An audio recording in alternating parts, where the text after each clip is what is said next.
Hello বন্ধুরা, আমি মাফি। প্রতিদিন নতুন নতুন রহস্যময় মাফিয়া, হ্যাকার আর অবহেলার গল্প পেতে আমাদের চ্যানেলটি সাবস্ক্রাইব করে পাশে থাকবেন।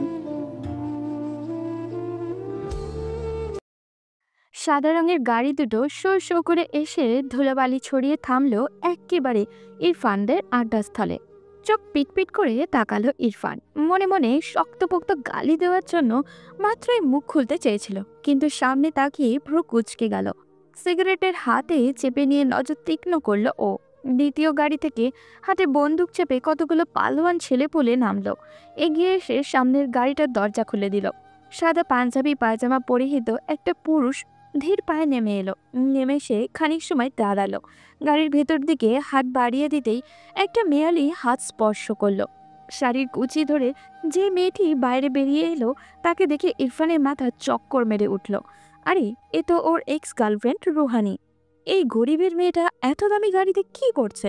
রুহানি ইরফানকে দেখে মলিন হাসল। পাঞ্জাবি পরিহিত ছেলেটা রুহানিকে হাতের ইশারায় কিছু একটা বুঝিয়ে মোবাইল নিয়ে সরে দাঁড়ালো। গুটি গুটি পায়ে এগিয়ে আসলো রুহানি। ইরফানের চোখে তখন বিস্ময়। সিগারেটের আগুন হাতে লাগায় ধ্যান ফিরল ওর। তা দূরে ছুড়ে মেরে ইরফান অপ্রস্তুত গলায় বলল, তুমি এই সাজসজ্জায়? কেন অবাক হয়েছ? ছেলেটাকে? রুহানি একবার পেছনে ফিরে উঠান দেহের পুরুষটাকে দেখে নিল। চোখ ফিরিয়ে উত্তর দিল, আমার হবু বর। মানে কিভাবে কি? তুমি যাকে অবহেলা করে ছুঁড়ে ফেলে দেবে, অন্য কেউ তাকে যত্ন করে বুকে টেনে নিবে। এটাই ধরনের নিয়ম। ইরফানের বন্ধু বান্ধব সবাই বিমূঢ় হয়ে দাঁড়িয়ে আছে, কেউ কোনো কথা বলতে পারছে না। ঝলমলে শাড়িতে আজ রুহানিকে অপসরদের থেকে কোনো কম কিছু লাগছে না। কানে গলায় ম্যাচিং করা জুয়েলারি, হাতে চিকন সাদা পাথরের চুড়ি, মুখে মেকআপ। মেয়েটা কি হুট করে আজ ভীষণ সুন্দর হয়ে গেল নাকি? কালচে চামড়া গায়ের রঙে এত উজ্জ্বল হলো কি করে? ইরফানের চিন্তায় বাধা পড়ল রুহানি একটা ইনভিটেশন কার্ড এগিয়ে দেওয়ায়। 2 সপ্তাহ পর আমার বিয়ে, আশা করছি তুমি যাবে। ইরফান সন্দেহান চোখে প্রশ্ন করল, কে এই ছেলেটা? চিনতে পারোনি? আমি ভেবেছি চিনতে পারবে। জেলার 1 আসনের তরুণ মন্ত্রী। ইরফান রুহানির মুখের কথা কেড়ে নিল। ও, তাহলে ইয়াসফি? ঠিক ধরেছ। ইরফানের চোখ এবার কোটর থেকে বের হয়ে যাবে। কি বলে মেয়েটা, মন্ত্রীর বউ হচ্ছে? ইরফান নিশ্চয়ই ভুল শুনেছে।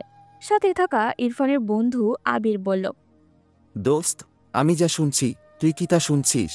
ততক্ষণে ইয়াসপি মোবাইলে কল শেষ করে এগিয়ে এসেছে।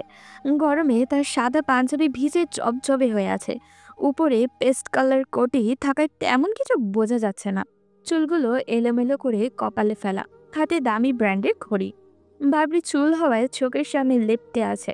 তার মধ্যে চোখে সানগ্লাস। রাতের বেলা নিশ্চয়ই কেউ সানগ্লাস পরে না, কিন্তু নিজেকে আড়াল করতেই ইয়াসপি পড়েছে। মুখে কালো মাস্ক। এগিয়ে এসে ইরফানের সাথে হাত মিলালো। আমার পরিচয়টা নিশ্চয়ই রুহিনা দিয়ে দিয়েছে, তবুও বলছি, আমি ইয়াসফি মাহবুব। রাস্তাঘাটে তো ব্যানার পোস্টার বহু দেখেছেন, তাই পুনরায় পরিচয় করিয়ে দিলাম না। আমার বউয়ের ভয়ঙ্কর এক ইচ্ছে জেগেছে, নিজ হাতে আমাদের বিয়ের কার্ড আপনাকে দেবে। আমি বললাম, তুমি দিয়ে এসো সময় করে, কিন্তু সে নাসুর বান্দা, আমাকে ছাড়া আসবেই না, বলে একসাথে গিয়ে দিয়ে আসব, নয়তো বিশ্বাস করবে না। আমি মন্ত্রী মানুষ, আমার কি এসবের সময় আছে?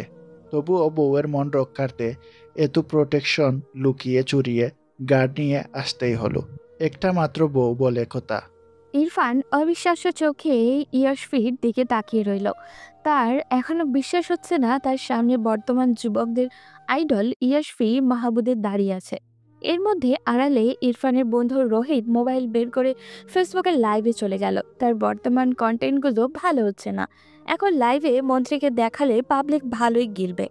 তার পেজের ফ্যান ফলোয়ার ভিউজ হুড় হুড় করে উপরে উঠবে। তাকে উপরে উঠতে কে ঠেকায়? উপরে বড় বড় করে ক্যাপশন লিখে দিল, দেখুন জেলা 1 আসনের মন্ত্রী ইয়াসফি মাহমুদ কিভাবে লুকিয়ে হবু স্ত্রী এক্সকে বিয়ের দাওয়াত দিতে এসেছে। এর থেকে বড় টপিক এই মুহূর্তে কি বা হতে পারে? রোহিত তার মোবাইলটাকে এমনভাবে রাখলো যাতে কেউ বুঝতে না পারে। রুহানির নিষ্পলক দৃষ্টিতে ইরফানের দিকে তাকিয়ে ইয়াসফি গলা ছেড়ে নিল।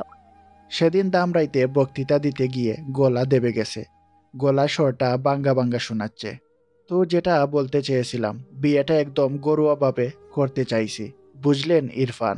কিন্তু বউয়ের আবদার, আপনাকে দাওয়াত দিতে হবে। আলাদা করে ইনভিটেশন কার্ড তৈরি করেছে সে, তাই বাধ্য হয়ে এলাম। বুঝেনি তো, রাজনীতি করি, আমার কারণে যাতে রুহির কোনো নিরাপত্তা নষ্ট না হয়, তাই এই পন্থা অবলম্বন করলাম। আপনি আসলে আমরা অনেক খুশি হব। বেশি সময় থাকতে পারবো না, আসি তাহলে। চলো রুহি। সোডিয়াম বাতি স্পষ্ট আলোয় ইরফান দেখল ইয়াসফি রুহানির হাত টেনে গাড়ির দিকে নিয়ে যাচ্ছে। রুহানি তখনও পেছন ফিরে ইরফানকে দেখতে মগ্ন। মানুষটা কখন তাকে বুঝল না। দীর্ঘশ্বাস টেনে ইয়াসফির পিছু পিছু চলল। ইয়াসফি রুহানিকে গাড়ির ভেতরে বসিয়ে দিয়ে ফিস করে বলে উঠল। সব ভুলে যাও।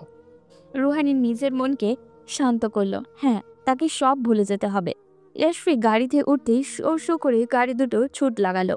ইরফান রাগে সামনের বৈদ্যুতিক খুঁটিতে ঘুষি মেরে বসল। তার ভীষণ হিংসা হচ্ছে, সাথে রুহানিকে চিরদিনের জন্য হারিয়ে ফেলার জন্য ভয়াবহ আফসোস। এর জন্যই তো রুহানি এসেছিল তাকে দাওয়াত করতে, যাতে সে দেখতে পায় তাকে ছাড়া কতটা ভালো আছে সে। হঠাৎ করেই সবকিছু কেমন জানি বিষাদ হয়ে গেল ইরফানের কাছে। ভেতরটা পুরে ছাই হয়ে যাচ্ছে। এতদিন পর উপলব্ধি করতে পেলেও সে আসলেই একটা দামি জিনিস হারিয়ে ফেলেছে। ওদিকে অমর দরজার সামনে দাঁড়িয়ে থাকতে থাকতে বিরক্ত হয়ে গেছে। কখন মিটিং শেষ হবে আল্লাহ মালুম। পাশে চেয়ারে বসে মোবাইল অন করলো। এখন সে ফেসবুকে গিয়ে ভিডিও দেখবে, এতে যদি সময় কাটে। কিন্তু ভিডিও অপশানে গিয়েই তার চোখ ছানা পড়া। সদ্য ২৬ মিনিট আগে একটা ভিডিও ক্লিপ ভাইরাল হয়েছে, যেটাতে ক্যাপশন দেওয়া, দেখুন জেলার এক আসনের মন্ত্রী ইয়াসফি মাহবুব কিভাবে লুকিয়ে হবু স্ত্রীর এক্সকে বিয়ের দাওয়াত দিতে এসেছে। একেবারে সস্তা ক্যাপশন, তাও পাবলিক ভালোই গিলেছে। ২৬ মিনিটের ৫,৮০,০০০ ভিউজ, ১ মিলিয়ন হতে বেশি সময়ে নিবে না। কমেন্টে ১৮,০০০, এর মধ্যে মেয়েদের কমেন্টে বেশি। হার্ট ভাঙা ইমোজি পুরো কমেন্ট বক্সে ভরপুর। ভিডিও অন করে অমর নিজেও কনফিউজে পড়ে গেল, কারণ স্ক্রিনে যে ছেলেটাকে দেখা যাচ্ছে তা হুবাহু ইয়াসফির মতনই দেখতে। গেট আপ তেমনই নিয়েছে। দরজা দিয়ে ভেতরে উকি দিল ওমর। এ তো ইয়াসফি গম্ভীর মুখে বাকি ২ আসনে এমপির সাথে গুরুত্বপূর্ণ আলোচনায় মত্ত। গত ২ ঘন্টা যাবৎ রুমে বসে আলোচনা চালিয়ে গেছে। ১ মিনিটের জন্য রুম থেকে বের হয়নি। বের হলে তাকে টপকে বের হতে হতো। তাহলে ছেলেটাকে শত্রুপক্ষের কাজ নয় তো ইয়াসফির চরিত্রের দাগ লাগানোর নতুন কোনো ট্রিক্স কাজে লাগাচ্ছে? না, বিষয়টা ইয়াসফিকে জানাতেই হচ্ছে। দরজার হাতল টেনে মাথাটুকু ভেতরে ঢুকিয়ে উকি দিল অমর। ইয়াসিফ ভাই। অপর পাশ থেকে কোনো উত্তর এলো না। অমর আবারও ডাকলো। ইয়াসফি এক রাশ বিরক্তি নিয়ে অমরের দিকে তাকালো। ওমর, আমি জরুরি মিটিংয়ে আছি, এখন বিরক্ত করো না। ভাই, আমার কথাটা জরুরি। অপেক্ষা করো, আসছি। অমর মাথা চুলকালো, বোকা ভঙ্গিতে প্রশ্ন করলো, আপনি কি ১ ঘন্টা আগে বাইরে গিয়েছিলেন? অমরের প্রশ্নে ইয়াসফির মুখের আদল বদলে গেল। দাঁতে দাঁত চেপে কটমট চাহনিতে তাকালো। আমি কি স্পাইডারম্যান দেয়াল বেয়ে নিচে নেমে যাব? রুমের একটাই দরজা, বের হলে তুমি দেখতে না, আর ফিরতে হলেও তোমার সামনে দিয়ে ফিরতে হতো। অদৃশ্য হয়ে এখানে আসার ক্ষমতা আমার নেই। ফায়দার উল্টোপাল্টা কথা বলেই মুড খারাপ করবে না। এখন যাও, আমি ব্যস্ত আছি। ইয়াসফি মুহূর্তে নিজের রাগের লুক পাল্টে মনোযোগ সহকারে তার আলোচনায় ফিরল। অমর আশাহত হয়ে ফিরে এলো। এখন দুনিয়া উল্টে গেলেও ইয়াসফিকে বের করা যাবে না। অমর পুনরায় ভিডিও ক্লিপ অন করে খুঁটিয়ে দেখতে আরম্ভ করলো। এত মিল কি করে হতে পারে? গতবারের সমাবেশে তো ইয়াসফি এই গেট আপ নিয়ে গিয়েছিল। রাস্তায় ছেলেপুলেরা দেখলে হই হুল্লোড় করে ঝামেলা পাকাবে বলে মাস্ক পরে, বাবরি চুলগুলো এলোমেলো করে, চোখে সানগ্লাস পরে হাজির হয়েছিল। একেবারে অবিকল সেই রকমই গেট আপ। তাই বলে হাঁটা চলা, হাত নাড়িয়ে কথা বলার ধরন এইরকমই হবে? অবিশ্বাস্য। ওদিকে গাড়ি থামতেই রুহানির শাড়ি উঁচিয়ে কষি একটা লাথি মারল তার পাশের জনকে। একদলা থুতু বাইরে ফেলে মুখ তেতো করে বলল, তুই আরেকটু হলে আমাকে কেস খাইয়ে দিতি শালা। ঠিকমতো ক্যারেক্টারে ঢুকতে পারিস না এখনো। মাসুম বাবরি পরচুলা খুলে আস্তে আস্তে বলে উঠল, কোথায় ইয়াসফি? কোথায় আমি? আমার সাথে কি এই মন্ত্রী যায়? তবুও আমি আমার সর্বোচ্চ চেষ্টা করেছি। আমি তো ইয়াসফির কণ্ঠ নকল করতেই পারি। গলাটা ব্যঙ্গে তো বিপত্তি বাঁধল। আরও খাস চকবার আইসক্রিম। মাসুম লোহাতুর চোখে নিজের জিহ্বা চেটে উত্তর দিল। কিনে দিস। উষ্টা দিব। তোর আরো ভালো অভিনয় করা উচিত ছিল। একটু বেশি বাড়াবাড়ি হয়ে গেল না রুহানি? ইয়াশফি জানতে পারলে ইনকাউন্টার করবে। ধুর, এসব ছোটখাটো বিষয়ে নজর দেওয়ার সময় আছে নাকি ওর? আর জানবেই বা কি করে? রুহানি কি মনে করে আবারও মাসুমের মাথায় চাটি মারল। মাসুম চেঁচিয়ে উঠল। আবার কি করছি? রুহানি সাংঘাতিক একটা গালি দিয়ে বলল, তোকে এত ফুটানি করতে বলেছিলাম? এতগুলো গার্ড গাড়ি নকল বন্দুকের কি দরকার ছিল? আমার সারা মাসের মাইনে তো বরবাদ করে দিলি। আসলে মন্ত্রী মিনিস্টার মানে বুঝোসই তো, গার্ড, বন্দুক, গাড়ি, পাওয়ার। এসব না দেখলে আসল ভাবতো নাকি? তোর ওই চুগলকুর এক্স আমাকে ধরে পেদানি দিত। তাই বলে আমার সব টাকা শেষ করে দিবি? সারা মাস চলবো কি করে? রুহানির অস্থির চিত্তে হাঁসফাঁস করতে লাগলো। টাকার মায়ায় তার এখন গাড়ি থেকে লাফ দিতে মন হচ্ছে। এই বেয়াক্কাল ছেলেকে নিয়ে তার যত যন্ত্রণা। ছেলেগুলোকে কি করব? জলদি বিদায় কর। মাসুম গাড়ি থেকে নেমে সাঙ্গপাঙ্গদের পাওনা টাকা বুঝিয়ে বিদায় করে দিল। গাড়ি ভাড়া মিটিয়ে সিএনজির জন্য অপেক্ষা করতে লাগলো। মাসুম সিগারেট বের করে ধরাতে নিলে তার ছো মেরে রুহানি নিয়ে গেল। মেয়ে মানুষের সিগারেট খাওয়া আমার পছন্দ না। রুহানি গ্যাস লাইট দিয়ে সিগারেটের মাথায় আগুন ধরিয়ে ধীরে টান দিল। তাতে আমার কি? মাসুম চুপ মেরে গেল। এই মেয়েটাকে কিছু বলাও বৃথা। রুহানি সিগারেটে টান দিতে দিতে শাড়ি ঝাড়া মেরে হাঁসফাঁস করে উঠল। বুঝছি না বাপু, বাকি মেয়েরা ঘন্টার পর ঘন্টা শাড়ি পরে কি করে থাকে?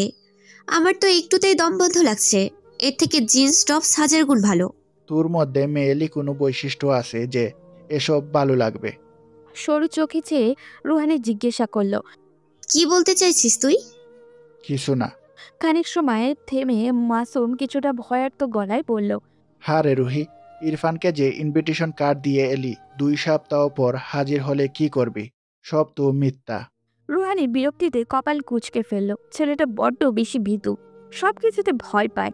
রুহানি মেয়ে হয়ে এখনো কত স্ট্রং, অথচ তার সাথে থেকে মাসুম ভীতুর ডিম। বল না রুহি। রুহানির চেহারা হঠাৎ করেই বদলে গেল। মুখ টিপে হেসে উঠল। মাসুম চোখ সরু করে রুহানির মতিগতি বোঝার চেষ্টা করছে।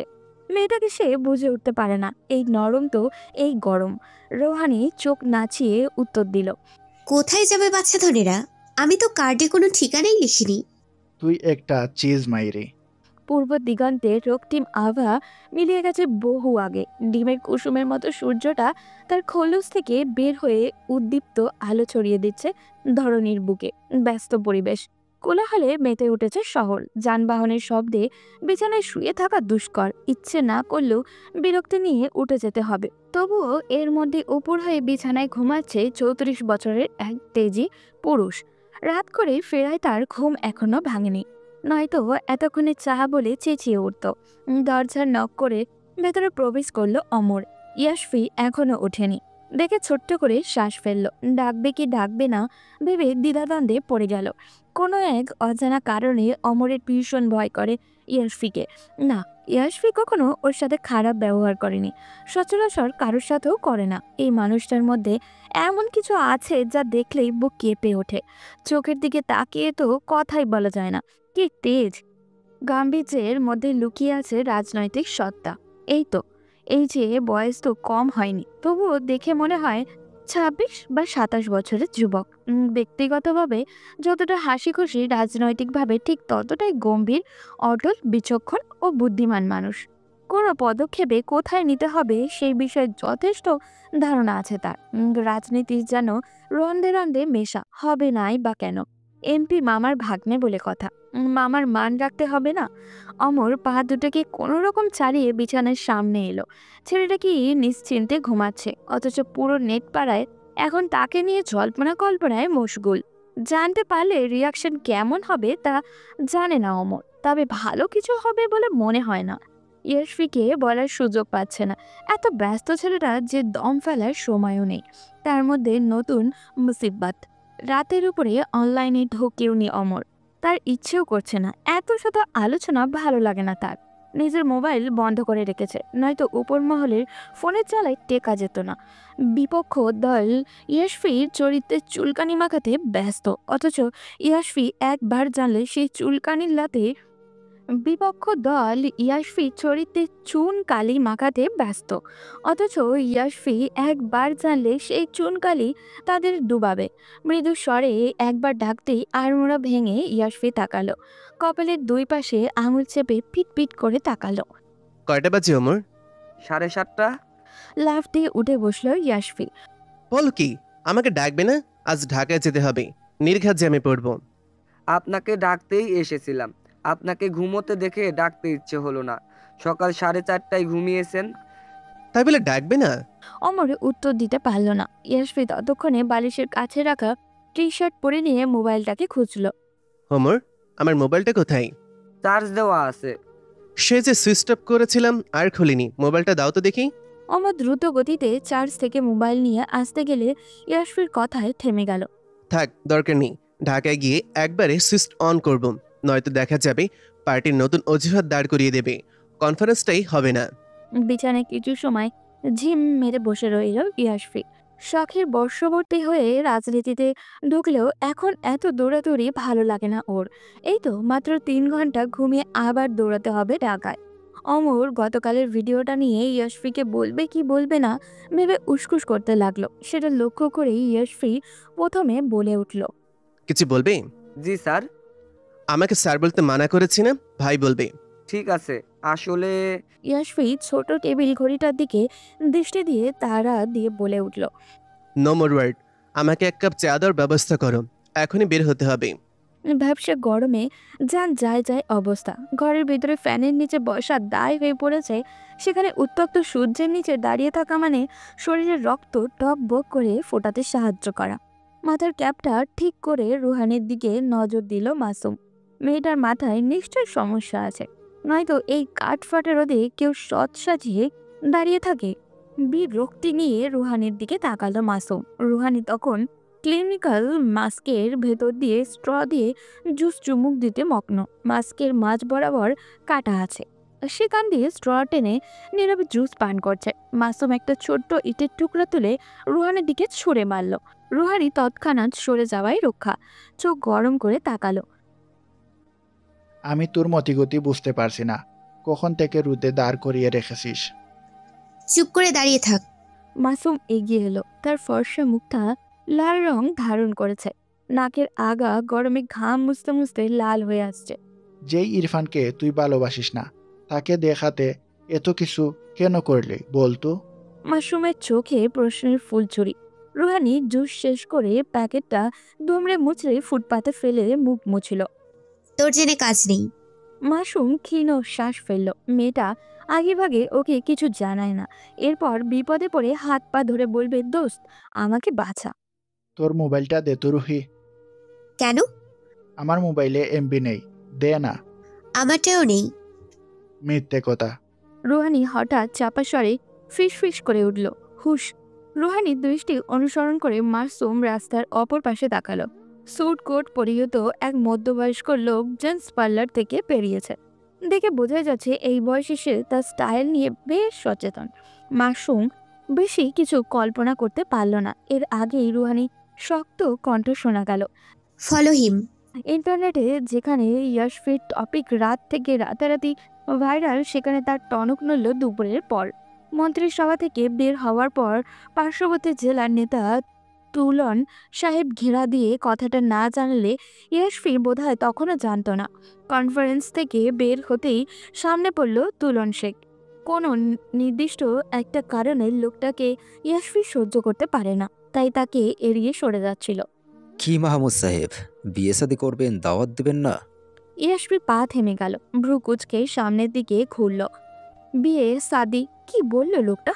দিন দুপুরে মাথাটা খারাপ হয়ে গেল নাকি? মানে কি বলতে চাইছেন তুলুন সাহেব? ও মা, এমন ভান করছেন যেন কিছুই জানেন না। সকালে আপনার ভিডিওটা দেখলাম, ভাবিকে নিয়ে তার এক্সের সাথে রাতে দেখা করতে গিয়েছিলেন। আপনি তো মিয়া পুরোই ভাইরাল, কত শত সমালোচনা হচ্ছে আপনাকে নিয়ে। লোকটা কিটকিটিয়ে হেসে উঠল। ইয়াশফি ভ্রু কুচকে বিষয়টা বোঝার চেষ্টা করলো। গতকাল রাতে ভাবি এক্স না কোনো কিছু মিলাতে পারছে না। পারবে কি করে? সে কি এসব জানে নাকি? তবে খেয়াল করেছে আশেপাশের নেতারা আজ তাকে দেখে কেমন কানাঘুষো করছে, কেমন অদ্ভুত দৃষ্টিতে তাকিয়েছে। ইয়াশফি এসব পাত্তা দেয়নি। তুলন শেখ ইয়াশফির কাঁধে চাপড় মেরে বলল, ইয়াং ম্যান, এভাবে বিয়ে মানব না। বর্তমান তরুণদের আদর্শ ইয়াসফি মাহবুবের বিয়ে। আমরা কবজি ডুবিয়ে খেতে চাই। আমি আপনার কথা এখনো বুঝতে পারছি না। অনলাইনে একবার ডু মারেন, সব পরিষ্কার হয়ে যাবে। ইয়াশফির কাঁধে ফের চাপড় মেরে তুলন শেখ মাথা হেলিয়ে হাসতে হাসতে চলে গেল। ইয়াশফির দ্রুত পাঞ্জাবির পকেট থেকে মোবাইল বের করে সুইচ অন করলো। অনলাইনে যেতেই চক্ষু চড়ক গাছ। তার নিজস্ব একটা ব্লু ভেরিফাইড ফেসবুক পেজ আছে, যেখানে সে নানা উন্নয়নমূলক কাজের ভিডিও প্রকাশ করে। ফ্যান ফলোয়ার অনেক। এই পর্যন্ত পেজকে ট্যাগ করে এই ভিডিওটি 1000টা পোস্ট হয়েছে, তাই ভিডিওটা খুঁজে পেতে খুব বেশি বেগ পেতে হয়নি। গলা হাঁকিয়ে ডাকলো, ওমর। পরন্ত বিকেলে সোনালি আলো জলজল করছে। নীল রং করা দোতলা বাড়িটা এই সময় অদ্ভুত সুন্দর লাগে। অদ্ভুত বলার কারণ হলো কেমন সুন্দর তার সঠিক সংজ্ঞাটা দিতে না পারা। ঘন গাছগাছালি ঘেরা বাড়িটা দূর থেকে তত নজরে পড়ে না। আশেপাশে কয়েক মাইল জুড়ে ঘন বসতিও নেই, একটা দুইটা টিন শেডের বাড়ি। জায়গাটা ভীষণ পছন্দের আজিম সারোয়ারের। লোকালয় থেকে দূরে, ভোর সকালে পাখির গান, প্রকৃতির সান্নিধ্যে পাওয়ার মতো পরিবেশ। সারা জীবন শহরে কাটিয়ে তিক্ত হয়ে গিয়েছিলেন তিনি, তাই অবসরের আগে ছায়ানিবিড় পরিবেশে বাড়ি তৈরি করেছে, যেখানে নেই কোনো যানবাহনের উচ্চ শব্দ, ইট পাথরের দালান, ঘুরে ধরা মানুষের সঙ্গ। বারান্দায় বসে সংবাদপত্র খুলে বসেছেন। গরম গরম এক চায়ের সাথে সংবাদপত্রে ডুব যাওয়ার আনন্দই আলাদা। এমপি পদ থেকে অবসর নিয়েছে 1.5 বছর আগে। নিজের বদলে দাঁড় করিয়েছেন ভাগ্নেকে। বিপুল ভোটে জয়লাভও করেছে। নিজের কোনো ছেলে না থাকায় ভাগ্নে যেন সব রাজনৈতিক পাতা উল্টে দেখে দিল। এখন আর এসব ভালো লাগে না। তবুও মাঝে মধ্যে কৌতূহল দমিয়ে রাখতে না পেরে উকিঝুঁকি মারেন। ভাগ্নে মন্ত্রী, খবর না চাইলেও রাখতে হয়। তুমি কি একটু খোঁজ নিয়ে দেখবে না? স্ত্রীর কান্না ভেজা কণ্ঠ শুনে আজিম সারোয়ারের হঠাৎ করে চায়ের স্বাদটা বিষাদময় হয়ে উঠল। চায়ের কাপ রেখে সংবাদপত্র ভাঁজ করে পাশের বেডে চেয়ারটায় রাখলেন। বিরক্তিকর আভাস সারা মুখে ছড়িয়ে পড়েছে। তুমি বুঝেও অবুঝের মতো কেন করো? তুমি তো পাষাণ, তোমার মন কাঁদে না? আমার ভিতরটা পুড়ে যায়। আঁচলে মুখ ঢাকলেন নাসিমা বেগম। আজিম সারোয়ারের তখন সামনের দেয়ালে দৃষ্টি নিবদ্ধ করে চুপটি মেরে আছেন। একটা কল করে আসতে বলো না। স্ত্রীর কণ্ঠে স্পষ্ট অনুনয়ন। আজিম সারোয়ারের চোখ তুলে তাকালেন ঠান্ডা দৃষ্টিতে, যার মানে সে কিছু বলতে পারবে না। তেতে উঠেছেন নাসিমা বেগম। দরকার নেই, এখন তো আমি কেউ না, আমার কথা কেন মনে পড়বে? পাগলামি করছো কেন? ও অনেক ব্যস্ত। ব্যস্ততা বলতে কিছু নেই, এক একটা অজুহাত। ইচ্ছা থাকলে 1000 কাজও কাউকে আটকে রাখতে পারে না। লাগবে না কারো আসতে, আমি মরে গেলেও যেন না আসে। নাসিমা বেগম নাক টেনে কাঁদতে কাঁদতে রুম থেকে বেরিয়ে গেলেন। আজিম সারোয়ার তপ্ত শ্বাস ফেলে বাইরে তাকিয়ে রইলেন। তার কিছু বলার নেই। নিজের মনকে প্রশ্ন করলেন, আসলে কি বাস্তবতাটা এতটা অজুহাত? মাথা নিচু করে দাঁড়িয়ে আছে অমর। কি বলবে বুঝে উঠতে পারছে না। সামনেই ইয়াশফি চুপ করে মেঝেতে দৃষ্টি দিয়ে চেয়ারে বসে আছে। তার ভাবভঙ্গি ঠাওর করা যাচ্ছে না। হাতে থাকা মোবাইলটা ঘুরিয়ে ঘুরিয়ে একসময় শান্ত হয়ে গেল। ভাই আসলে ইয়াশফি আঙুল উঁচু করে থামতে বলল অমর। অমর ভীতু চোখে আশেপাশে চোখ বোলালো। কখন ঘটেছে? অমর আমতা আমতা করে বলল, গতকাল রাতে। আমাকে জানোনি কেন? সুযোগ পাইনি। আমি বলতে চেয়েছিলাম, কিন্তু আপনি আমার কথাই শুনেননি। ইয়াশফির দীর্ঘশ্বাস ফেলল। জানলা দিয়ে সন্ধ্যার আকাশে নজর দিল। ওর এমন শান্ত ভঙ্গিতে অমরের বুক দূর দূর করছে। বাবরি চুলগুলো পেছনে ঠেলে ইয়াশফি বলল, ফেসবুকে লাইভের ব্যবস্থা করো, যা বলার আমি পেজে লাইভে বলবো। অমর মাথা হেলিয়ে দ্রুত তার ব্যবস্থা করতে লেগে পড়ল। ইয়াশফি আবারও আকাশের দিকে দৃষ্টিপাত করল। আফা নেন চা। মোবাইলে হিসাব করছিল রুহানি। সেখান থেকে চোখ উঠিয়েই সামনের 10 বছরের বালকের দিকে নজর দিল। বাম হাতে চায়ের কাপ নিয়ে বলল, আজ স্কুলে গিয়েছিলি টুকু? হো আফা। কেমন লাগে? ভালাই, কত নতুন নতুন জিনিস শিখন যায়। মন দিয়ে পড়াশোনা করতে হবে কিন্তু। জি আফা, কর্ম। রুহানির মিষ্টি হেসে টুকুর মাথায় চুলগুলো এলোমেলো করে দিল।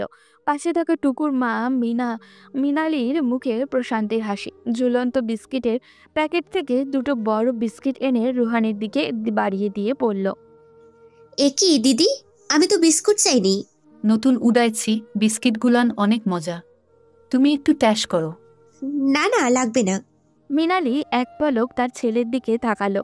টুকু বই খাতা নিয়ে পাশের নিয়ন বাতির আলোয় চটের বস্তার উপর পড়তে বসেছে। সেদিক থেকে চোখ ঘুরিয়ে বলল, কথা কইও না তো, তুমি আমগো লাইগা যা করছো এইডা সেই তুলনায় অনেক কম।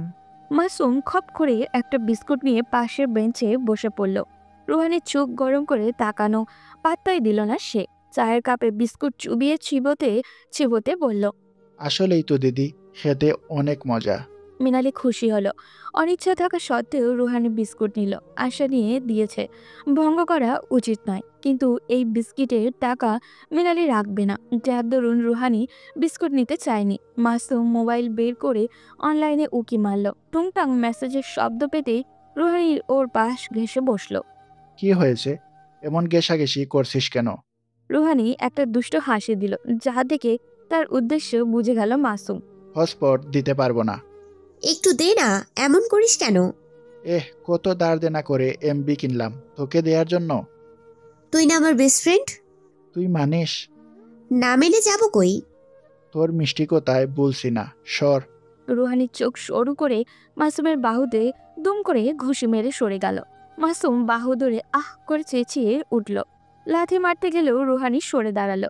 ওদের কাণ্ড দেখে টুকু বই পড়া রেখে কিছু সময় হেসে নিল।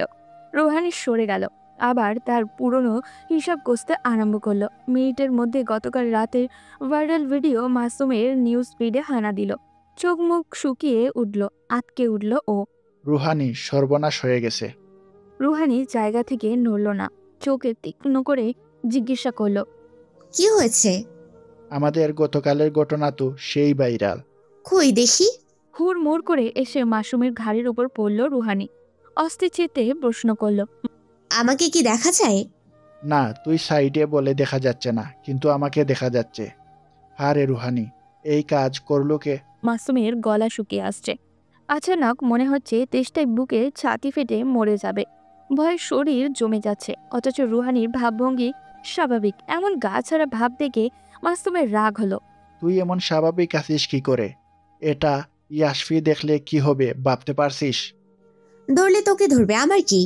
এই তোর বন্ধুত্ব। হটস্পট দিস নাই, মনে আছে আমার। মাসুম অসহায় চোখে রুহানির দিকে তাকিয়ে রইল। মেয়েটা সিরিয়াস কেসে সামান্য বিষয় ধরে বসে আছে। রুহানি মাসুমের অবস্থা বুঝে মনে মনে হেসে উঠল। গালে মৃদু থাপ্পড় দিতে দিতে বলল, বাচ্চি তুই তো গেয়া। লাশের ফ্রিজিং ড্রয়ার খুলতেই এক আনন্দ সুন্দরী মেয়ের দেখা মিলল। সারা মুখ ফ্যাকাশে, শরীরে এক বিন্দু রক্ত বোধহয় নেই। চেহারা অতিরিক্ত সাদা দেখাচ্ছে। কি মায়াবী মুখ, চোখ সরানো দায়, ছুঁয়ে দিলে রক্তিম হয়ে যাবে এমন লাল আভাস সারা মুখে বিদ্যমান। সারা মাথায় সাদা ব্যান্ডেজ পেঁচানো। এক মুহূর্ত দেখলে মনে হবে এটা কোনো লাশ নয়, যেন রূপকথার ঘুমন্ত রাজকন্যা। কত সুন্দর করে ঘুমিয়ে আছে। হ্যাঁ, চিরদিনের জন্য ঘুমিয়ে আছে, কোনোদিন উঠবে না। ঘন পল্লবিত চোখের পাতাগুলো বন্ধ। হুট করেই এই বুঝি আঁখি মেলবে, কিন্তু তা কখনোই হওয়ার নয়। মাসখানিক আগের মৃতদেহকে কি কবু চোখ মেলে তাকায়? ছেলেটা আলতো হাতে মেয়েটার গাল স্পর্শ করলো। কি ঠান্ডা সেই গাল, হাত রাখা যায় না, তবুও সে হাত সরল না। করুণ গলায় আর্তনাদ করে উঠল, আমার স্লিপিং বিউটি, আর কত ঘুমিয়ে থাকবি? এবার ওঠো না, এখন আমি তোমার সব কথা শুনবো। মেয়েটি উঠল না। তবে ছেলেটির মনে হলো মেয়েটি যেন ঠোঁট প্রশস্ত করে তাচ্ছিল্যের হাসি দিল, নড়ে চড়ে শরীর দুলালো। এরপর হুট করে চোখ দুটো খুলে মুখটা কানের কাছে নিয়ে ফিস ফিস করে বলল, থাকতে মূল্য দাওনি, হারিয়ে ফেলে কাঁদছো কেন? আমি তোমাকে ভীষণ ভালোবাসি। আশপাশ থেকে একসাথে অনেকগুলো মানুষের ফিসফিসানি শোনা গেল। মিথ্যে কথা, মিথ্যে কথা। ভালোবাসলে আমায় মুক্তি দিয়ে দিতে, এইভাবে আটকে রাখতে না। আমি মুক্তি চাই, আমার ভীষণ কষ্ট হয়, আমাকে মুক্তি দিয়ে দাও। এই ঠান্ডা হিমাগারে থাকতে আমার ভীষণ কষ্ট হয়, আমাকে মুক্তি দাও মা। শব্দগুলো কেমন করুণ শোনালো। চারপাশ থেকে অজস্র ফিসফিস আওয়াজ ভেসে আসতে লাগলো। বদ্ধ রুমের প্রতিটি কোণ থেকে একটা বাক্য ভেসে আসছে, মুক্তি চাই, মুক্তি চাই। ছেলেটা চোখ লাল করে দুটো কান চেপে চিৎকার করে উঠল। আমার থেকে মুক্তি তোমার কখনোই মিলবে না। আমাকে ফাঁকি দিয়ে চলে যাওয়ার শাস্তি তুমি পাবে, দিনের পর দিন, মাসের পর মাস, বছরের পর বছর। চমকে উঠে গেল ইয়াশফি। কি ভয়ানক স্বপ্ন! লাশ কথা বলে? আদৌ কি সম্ভব? কিন্তু স্বপ্নে তো সবই সম্ভব। টেবিল বাতিটা জ্বালিয়ে গ্লাসে থাকা পানি ঢক ঢক করে শেষ করলো। হাত পা তার প্রচণ্ড কাঁপছে। স্বপ্নের রেস তার এখনো কাটেনি। মনে হচ্ছে এই বুঝি সেই মেয়েটাকে চোখের সামনে দেখবে। গ্লাস রেখে হাঁপানি রোগীর মতো বড় বড় শ্বাস টানলো। গলার কাছে আত্মা আটকে গেছে, একটু হলেই বের হয়ে যাবে। মনে মনে আওড়ালো, না, অনেক দিন ধরে তার সাথে দেখা হয় না, একবার সময় করে দেখা করা উচিত। চুল টেনে ধরে মাথা উবু করে রাখলো। বাকি রাত তার ঘুম আসবে না, ছটফট করতে করতেই কেটে যাবে। এমনটা প্রায়ই হয়। হাতের মোবাইলটা ছুঁড়ে মারলেন পলাশ হায়দার। কটমট চোখে স্ত্রীর দিকে তাকালেন। মিশি বেগম সেদিকে তোয়াক্কা না করে সিরিয়াল দেখার মন দিলেন। স্ত্রীর অলস ভঙ্গি দেখে উত্তপ্ত দাবানালের ন্যায় জ্বলে উঠলেন হায়দার সাহেব। তোমার জন্য এমনটা হয়েছে। আমার আদরের মেয়েটা ঘর ছাড়া। তুমি কি আসলেই ওর মা? তোমার কি কোনো দায়িত্ব নেই? বিগত কয়েক মাস ধরে মেয়েটার লাপত্তা, অথচ তুমি স্বাভাবিক, নিজেও কিছু করছো না, আমাকেও কিছু করতে দিচ্ছ না। মিশি বেগম এবার চোখ গরম করে তাকালেন। টিভি বন্ধ করে হাতের রিমোট অদূরে ছুঁড়ে মারলেন। তোমার মেয়েকে কি আমি বলেছিলাম বাসা থেকে বের হয়ে যেতে? সে নিজের ইচ্ছায় চলে গেছে, এখানে আমার কি দোষ? তুমি সেই দিন খোঁজ না করলে তো যেত না। রাগের মাথায় বাড়ি ছেড়ে দেওয়ার কথা তুমি বলেছিলে। উস্কানিমূলক কথাবার্তা তুমিও বলছিলে। তোমার মেয়ে কি কারোর কথা শোনার মানুষ? চিন্তা করো না, ঠিক চলে আসবে। এর জন্য হাত গুটিয়ে বসে থাকো? না, ঢাকঢোল নিয়ে রাস্তায় নেমে যাও। আদরের মেয়ে বলে কথা। মিশি, মাথা কিন্তু গরম আছে। আমারও আছে, রাগ দেখিও না, ফলাফল ভালো হবে না। হায়দার সাহেব দাঁতের দাঁত চেপে রাগটাকে পিষিয়ে দিল।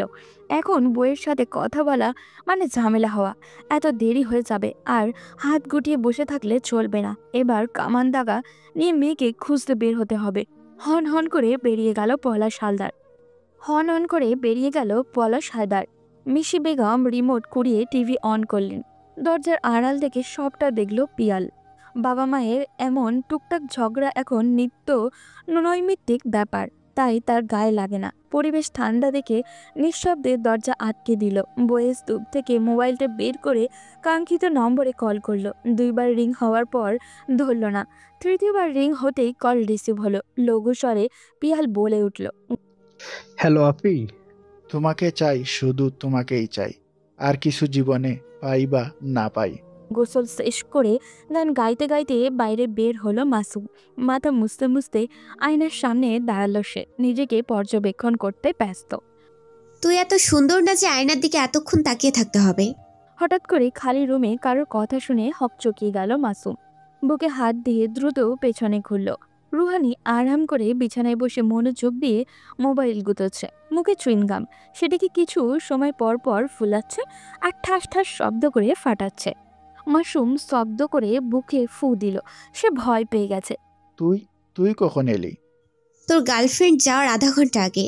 মাসুমের পরনে হাঁটু অবধি প্যান্ট, উদম শরীরে নিজের দিকে একবার তাকিয়ে হাতের তোয়ালে দিয়ে কোমরের প্যাচ মারল।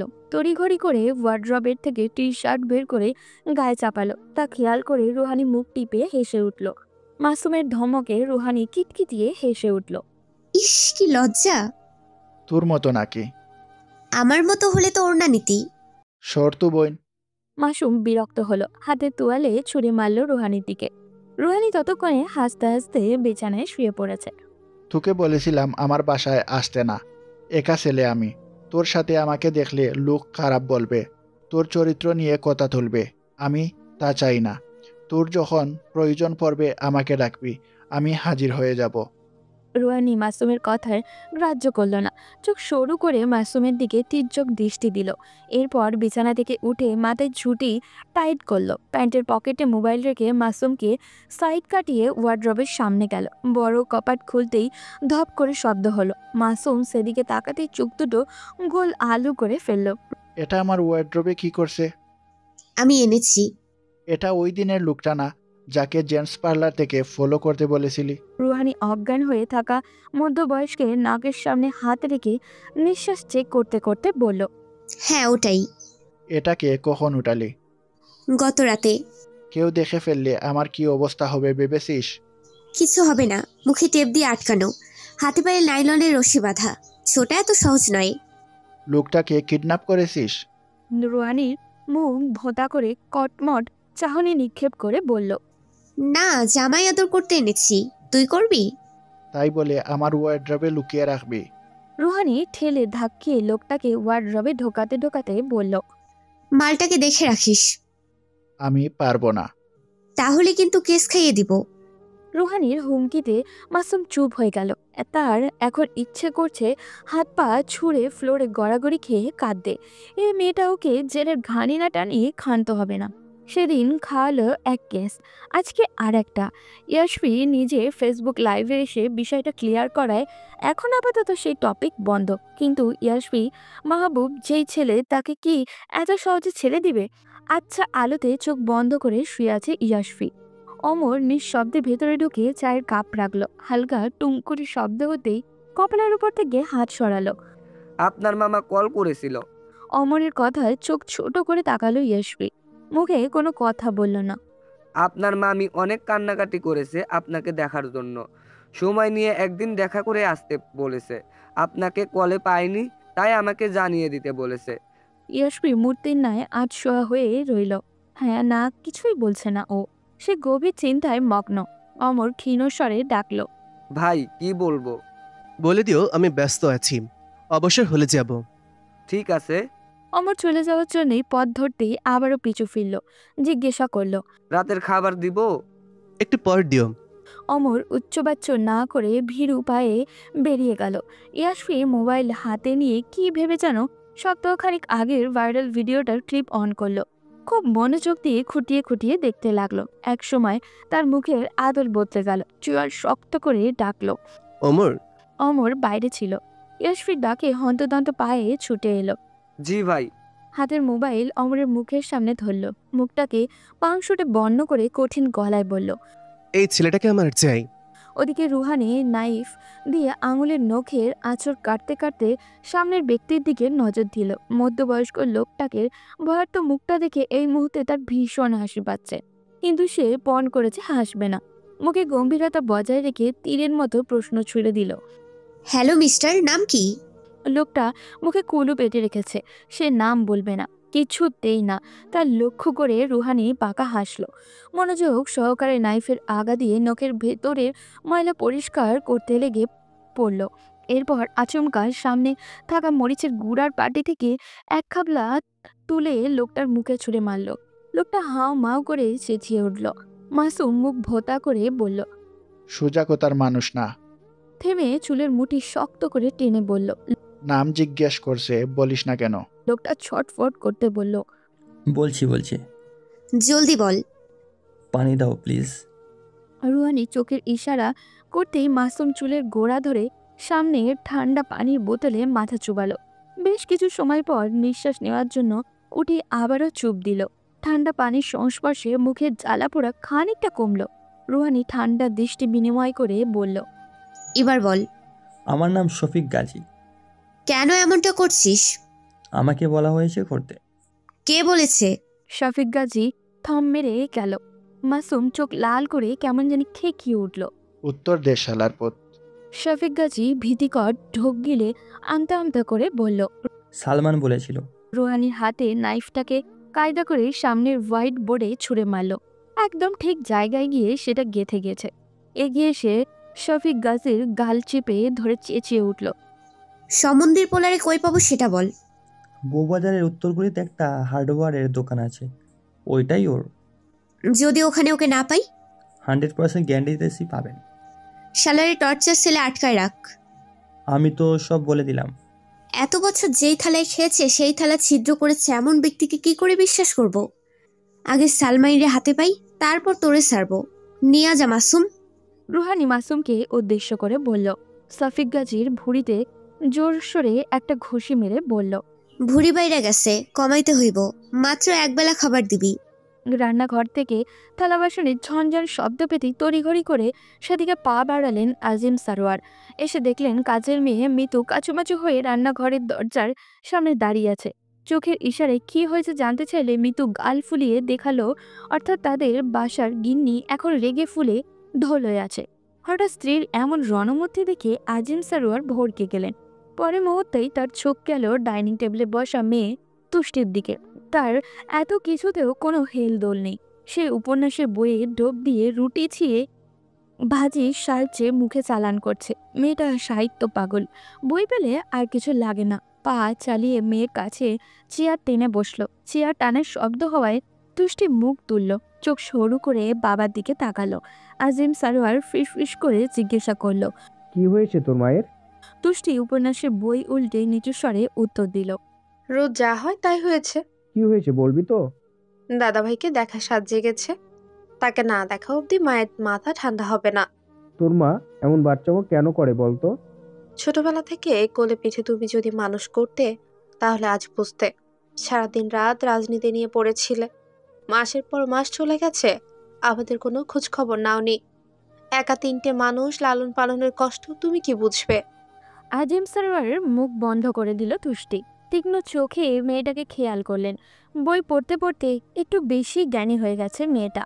কথাবার্তায় কেমন জানি ফুপাতো ভাইয়ের মতো গাম্ভীর্যতা বজায় রাখে। আজিম সারোয়ারের মুখ কালো করে বলল, একটু উপায় বের করে দে না। তুষ্টি পুনরায় উপন্যাসের বই খুলতে খুলতে কিঞ্চিত বিরক্তি নিয়ে বলল, যাও তো বাবা, আমার বিরক্ত করো না। যদি পারো দাভাইকে এনে দাও, দেখবে সব সমস্যার সলিউশন হয়ে গেছে। আজিম সারোয়ার বেদনার শ্বাস ফেললেন। গিন্নি যা রেগে আছে, যে কোনো সময় টর্নেডোর আঘাত আনতে পারে, কিন্তু জেনে শুনে সুনামির সম্মুখীন হতে তো আর ইচ্ছে করে না। কি মুসিবত! মেয়েটা কোনো খবর পেলে?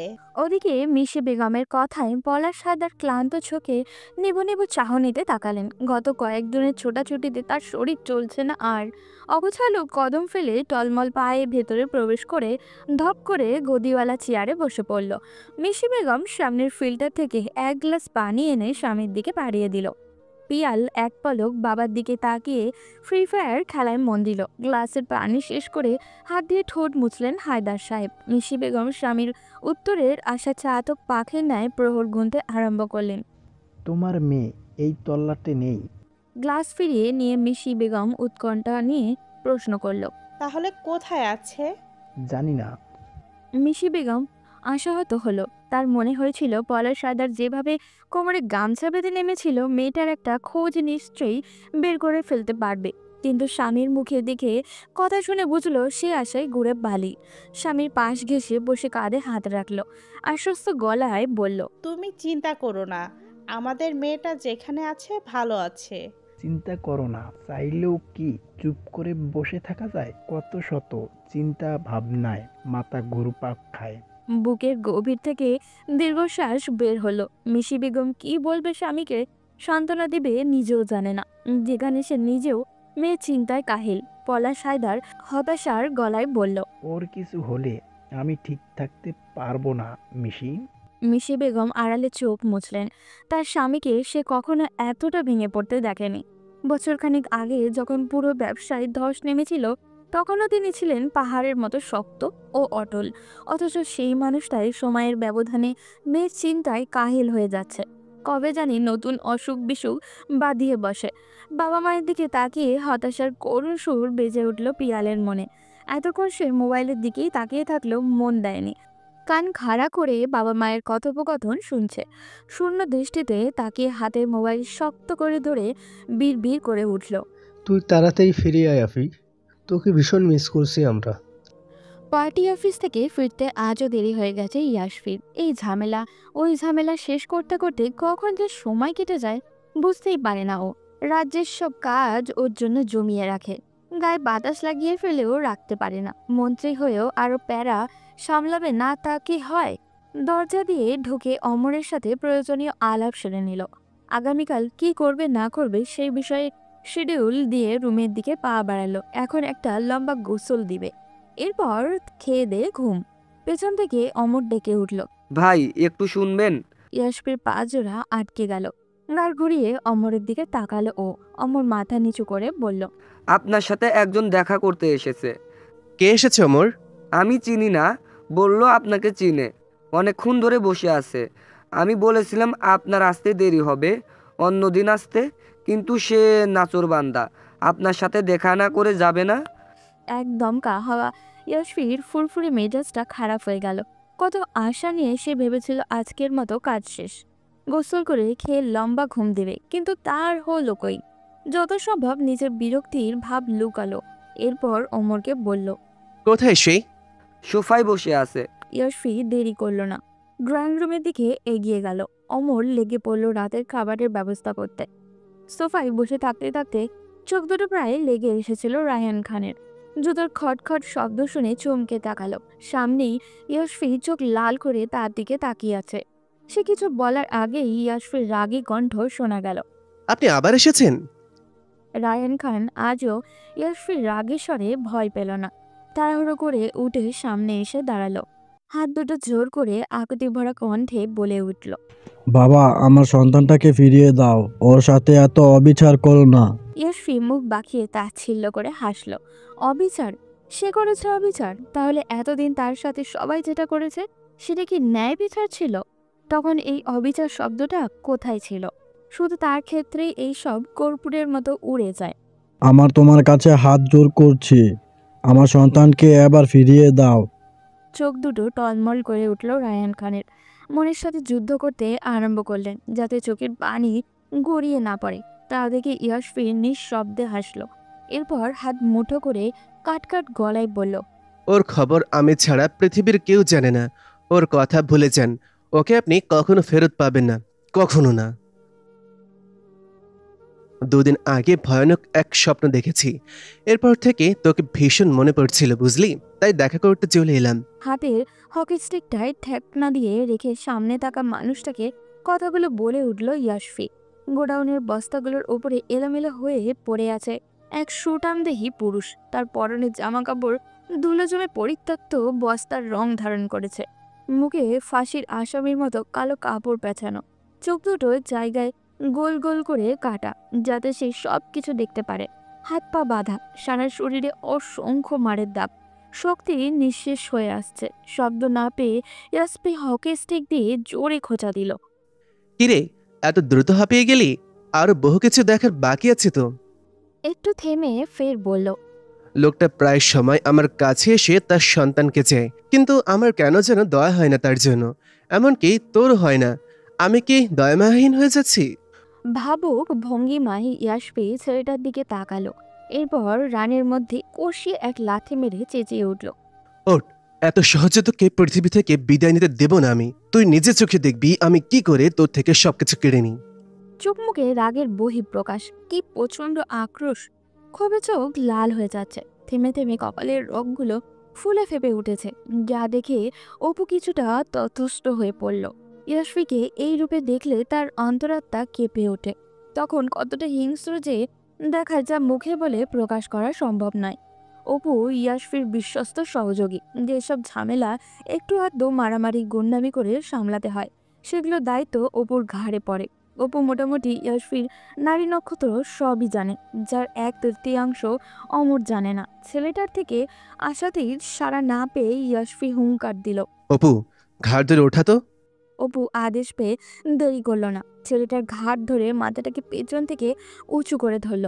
ইয়াসফি ভালো করে নজর দিতেই দেখল কালো কাপড়ের ভেতর থেকে একজোড়া রক্তলাল চোখ ওর দিকে ক্ষুদ্র দৃষ্টিতে তাকিয়ে আছে। কি তেজ সেই চাহনি, ভেতরটা নাড়িয়ে দেয় যেন যেন এই মুহূর্তে ইয়াসফিকে চোখের আগুনে পুড়িয়ে ভস্ম করে দিবে। ইয়াসফি এবার শান্ত হলো, কিটকিটিয়ে হেসে উঠল। এই তো নিজের পূর্ব ফর্মে ফিরে এসেছিস দেখছি। আমি এই দীপ্তি দেখতে চাই তোর চোখে, নয়তো লড়াই করে মজা পাবো না। রাগে চোখ নামিয়ে নিল ছেলেটি। অপুকে ইয়াসফি ইশারা করতেই ছেড়ে দিল। ইয়াসফি ভেবেছিল ধপ করে পড়ে যাবে, কিন্তু তা হলো না। শক্ত করে নিজেকে 2 পায়ে ভর দিয়ে বসিয়ে রাখলো। ইয়াসফি সামনে এসে থুতনি উঁচু করে ধরে বলল, দুর্বল শরীর নিয়েও এত শক্তি আসে কোথা থেকে তোর?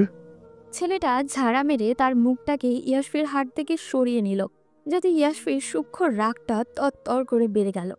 শক্ত করে দু গাল চেপে ধরে ফিসফাস করে বলল, আগুন নিভে গেছে, তাও তেজ কমেনি? ধাক্কা মেরে ছেলেটাকে বস্তার উপর ফেলে দিল। দুর্বল শরীরে ব্যথা পেল, একটু টু শব্দ অবধি করল না। ইয়াসফির এই বিষয়টাতে খুব করে গায়ে লাগলো। অপুকে হুকুম ছুড়ল, ওকে ধরে বেঁধে ইচ্ছে মতন পেটা, যতক্ষণ পর্যন্ত ও তেজ না কমবে ততক্ষণ পর্যন্ত পেটাবি। জি ভাই। রাগে হকি স্টিক ছুঁড়ে মেরে হনহনিয়ে গোডাউন থেকে বেরিয়ে গেল ইয়াসফি। রাগে তার মাথা ফেটে যাওয়ার উপক্রম। ইয়াসফি যেতেই ছেলেটার দুর্বল ঠোঁটে এক টুকরো হাসির আবির্ভাব ঘটল। নীরবতার সবচেয়ে বড় অস্ত্র। এত বছর পর কথাটার মর্ম সে বেশ উপলব্ধি করতে পারছে। ওদিকে মুখের কালো মাস্কটাকে ভালো করে সেটে মাথায় ক্যাপটাকে ঠিক করে নিল রুহানি। মাসুমকে আঙুলের ইশারায় কিছু বুঝিয়ে দিয়ে দুই প্রান্ত দিয়ে দুজন হাঁটতে আরম্ভ করলো। গলায় ঝোলানো ওড়নাটাকে ঠিক করে দোকানের সামনে দাঁড়ালো। মাথা উঁচু করে নামটা দেখে নিল, মায়ের দেওয়া স্টোর। বড় বড় কদম ফেলে ভেতরে ঢুকলো। দোকানের চেয়ারে 16 বছরের কিশোর বসা, নাম কালাম। রুহানিকে এগিয়ে আসতে দেখে কালাম টুল থেকে উঠে সৌজন্যতামূলক হাসি বিনিময় করে জিজ্ঞাসা করল, কি লাগবো আপা? রুহানি সতর্কতার চোখে একবার আশপাশ দেখে নিল। এরপর গলার স্বর মোটা করে বলল, সালমান ভাই আছে? জি আছে। একটু ডেকে দিবেন? কেন, কি হয়েছে? একটু দরকার ছিল, যদি ডেকে দিতে। আপনি খারান, আমি দিতাছি। কালাম গলা উঁচিয়ে ডাকল, সালমান ভাই। ওই কি হইছে? কাস্টমার আইছে, আপনারে ডাকে। খারাতে কো খাইয়া আইতাছি। রুহানির মনে মনে সালমানকে সাংঘাতিক এক গালি দিয়ে আওড়ালো। এরপর বিড়বিড় করে বলল, জন্মের খাওন খা, একবার আমার হাতে পড়লে এত শান্তিতে আর খাইতে পারবি না। চতুরতার সাথে চারিপাশ দেখে মোটামুটি ছক কষে নিল সালমানকে কি করে উঠাবে।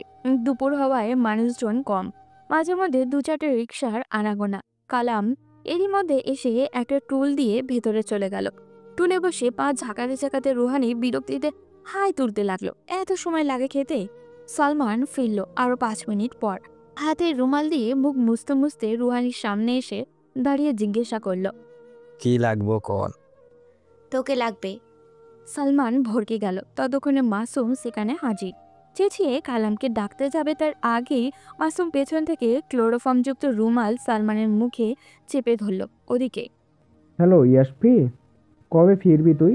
তোর মামি তোকে না দেখে ভয়ঙ্কর জেদ করছে। আমি কোনোভাবে ঠান্ডা করতে পারছি না। একবার এসে দেখা করে যা বাপ। মামা, সময় বের করতে পারছি না, এত কাজে চেপ আমার, জান যায় যে অবস্থা। আমি বুঝতে পারছি, কিন্তু তোর মামি বুঝতে চাইছে না। বাচ্চাদের মতো গত 2 দিন ধরে না খেয়ে আসে, এভাবে থাকলে অসুস্থ হয়ে যাবে। ইয়াসফি লঘু শ্বাস ফেলল। মোবাইলে কান থেকে সরিয়ে একবার সময় দেখে নিল। কি উত্তর দেওয়া উচিত তা সে ভেবে পারছে না। মামির এই ভয়ানক কর্মকাণ্ডগুলো তার ভেতরকার সত্তাকে গভীর চিন্তায় মগ্ন করে দেয়, যেখানে সে তলিয়ে যায় যাতে কোনো ঠাঁই নেই। অপর পাশে পিনপিনে নিরাপত্তা টের পেয়ে আজিম সরোয়ার সাহস পেলেন। গলার স্বর আরো দৃঢ় করে বললেন, এক দুপুরকার জন্য ঘুরেছে বাপ, নয়তো পাগলিটাকে দমানো মুশকিল হয়ে যাবে। এবার শব্দ করে শ্বাস ফেলল ইয়াসফি। মানুষটা এত আশা নিয়ে কল করেছে, তাকে নিরাশ করতে মন চাইছে না। নিজের অস্থির মনকে যথাসম্ভব ঠান্ডা করে উত্তর দিল, ঠিক আছে, এই সপ্তাহে আসছি। সত্যি? আসবো। আজিম সরোয়ারের কণ্ঠে প্রফুল্লতা ছেয়ে গেল। অবশেষে 5 মাস পর ভাগনাকে বাড়িতে আসার জন্য রাজি করাতে পারল। তুষ্টি বাবার পাশেই ছিল। হঠাৎ করে বাবার মুখের হাসি দেখে প্রশ্ন করল, দাভাই আসতে রাজি হয়েছে? হ্যাঁ, বললো 1 সপ্তাহ আসবে। কি সত্যি? দাও আমি একটু দাভাইয়ের সাথে কথা বলি। বাবার হাত থেকে মোবাইলটা এক প্রকার ছিঁড়ে নিয়ে গেল তুষ্টি। কানে চেপে অভিমান অভিযোগের ঝুলি খুলে বসলো। আমি তো ভুলেই গেছো, তুষ্টি নামে যে তোমার একটা বোন আছে তা তোমার মনেই নেই। কত ব্যস্ত মানুষ তুমি, কল করলে পাওয়া যায় না। তোমার সময়ের কি কদর। এখন কি আমাদেরও মাসখানিক আগ থেকে অ্যাপয়েন্টমেন্ট নিয়ে তোমার সাথে কথা বলতে হবে? বোনের কথায় মুচকে হাসলো ইয়াসফি। নরম গলায় বলল, না রে অপুষ্টি, তোকে কি ভুলতে পারি? এই খবরদার, আমাকে অপুষ্টি বলবে না।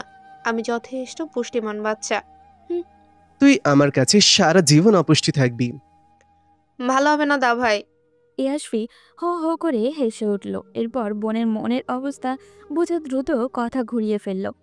তোর জন্য কি আনবো বল? তুষ্টি উত্তর দিতে একটু সময় নিল। এরপর খিলখিল করে হেসে বলল, কতগুলো উপন্যাসের বই। ওদিকে ক্লান্ত অবিশ্রান্ত শরীরটা আর চলছে না ইরফানের। নিজেকে কোনো রকম টেনে হিচড়ে সামনে এগোচ্ছে সে। বস্তির প্রতিটা আনাচে কানাচে ঢু মারা শেষ। সবাইকে রুহানের ছবি দেখে জিজ্ঞাসা করছে, কিন্তু কেউ মেয়েটার একটা খোঁজও দিতে পারছে না। এমনকি কেউ নাকি মেয়েটার একবারও দেখেনি। এটা কি করে সম্ভব? ইরফানের মনে আছে সম্পর্ক থাকাকালীন সময়ে রুহানি বারবার এই বস্তির কথা বলতো। বস্তির মেয়ে বলেই ইরফান তখন রুহানিকে নিয়ে তত একটা মাথা ঘামায়নি। থাকলে থাকুক, না থাকলে না থাকুক, কিছু আসে যায় না। টাইম পাস করতে মেয়ে পেয়েছে, এটাই তো অনেক। তবে এখন নিজেকে তার রাম ছাগল মনে হচ্ছে। রুহানির বাসস্থান দেখে রাখলে আজ এই দিন দেখতে হতো না। এর জন্য তো এত বড় ঘোল তাকে খাওয়াতে পেরেছে। কোথাকার কোন ছেলেকে মন্ত্রী ইয়াশফি সাজিয়ে তার বুকের ভেতরে আগুন জ্বালিয়ে গেছে। চালাকির সাথে হাতে ধরিয়ে দিয়ে ঠিকানাবিহীন এক নিমন্ত্রণ পত্র। সে যদি রাম ছাগল না হতো তাহলে কি একটু টের পেত না এই জালিয়াতির? একে একে রুহানের যাবতীয় কার্যক্রমগুলো ইরফানের টনক নড়ল। চোর পালালে বুদ্ধি বাড়ে, তেমন হয়েছে তার দশা। মেয়েটাকে পেলে আগে ঠাঁটিয়ে এক চর মারবে, তাকে বেকুব বানানোর শাস্তিও দিবে। ইয়াশফি ফেসবুকের লাইভে এসে সবটা ক্লিয়ার করার পর থেকে বন্ধুমহল তাকে নিয়ে ঠাট্টা বিদ্রুপ অহরহ চলছে। সে বর্তমানে হাসির খোরাক। তার রাগে জিদে এসেছে রুহানিকে খুঁজতে। মেয়েটাকে সামনে পেলে জিন্দা কবর দিবে ও। কি ক্ষতি করেছিল ওর, যার জন্য জীবনটাকে কমেডি সিনেমা বানিয়ে দিল? খুঁজতে এসে সে তো হতাশ। সম্ভাব্য জায়গাগুলোর মধ্যে রুহানি নেই। গত 4-5 দিন খুঁজেও মেয়েটার কোনো হদিশ পায়নি। জল জানতো মানুষটা হঠাৎ হাওয়া হয়ে গেল কোথায়? একটা বালক গলায় গামছা ঝুলিয়ে নিচে খুদে এদিকেই আসছে। ইরফান মনে মনে ঠিক করলো আজকের মতো এটাই শেষ। তারপর আর কাউকে জিজ্ঞেস করবে না। মোবাইলের ব্রাইটনেস বাড়িয়ে ছেলেটাকে থামালো। এই ছেলে দাঁড়াও। নিজের দিকে আঙুল তাক করে ছেলেটা বলল, জি আমারে কইতাছেন? হ্যাঁ, দেখে তো মেয়েটাকে চিনো কিনা? ছেলেটা ভ্রু কুঁচকে ছবিটার দিকে কিছু সময় তাকিয়ে রইল। এরপর বোকা ভঙ্গিতে মাথা চুলকে বলল, জি না ভাইজান। ও আচ্ছা, যাও। ছেলেটা গান গাইতে গাইতে পথ ধরল। কিছু পথ গিয়ে ইরফানের দিকে তাকিয়ে পাগলের মতো হাসল। দেরি না করে দৌড়ে আড়ালে চলে গেল। ইরফান ভাবনায় ডুবে থাকায় সেসব লক্ষ্য করল না। আচমকাই ইরফানের মনে হচ্ছে সবকিছুতে বিশাল এক ঝামেলার বড়ে গেছে। রুহানের সে যতটা সাধারণ কেউ ভেবেছিল তেমনটা সে নয়। মেয়েটা যেন আগাগোড়ার রহস্যে মোড়ানো। কোনো স্বার্থ হাসিল করতে সে ইরফানকে ব্যবহার করেছে। তাকে জানার আগ্রহ পূর্বে থেকে দ্বিগুণ বেড়ে গেল। অপমান মনে ইরফান নিজেকে প্রশ্ন করল, কে এই রুহানি? হ্যালো ভিউয়ার্স, এই গল্পের প্রথম সিজন এইখানেই শেষ করছি। এই গল্পের দ্বিতীয় সিজন খুব দ্রুতই আপলোড হবে। সেই পর্যন্ত আমাদের চ্যানেলের যে কোনো একটা গল্প এনজয় করুন এবং ধৈর্য ধরে অপেক্ষা করুন। সবাই সুস্থ থাকবেন, ভালো থাকবেন। আমাদের সাথে থাকার জন্য ধন্যবাদ।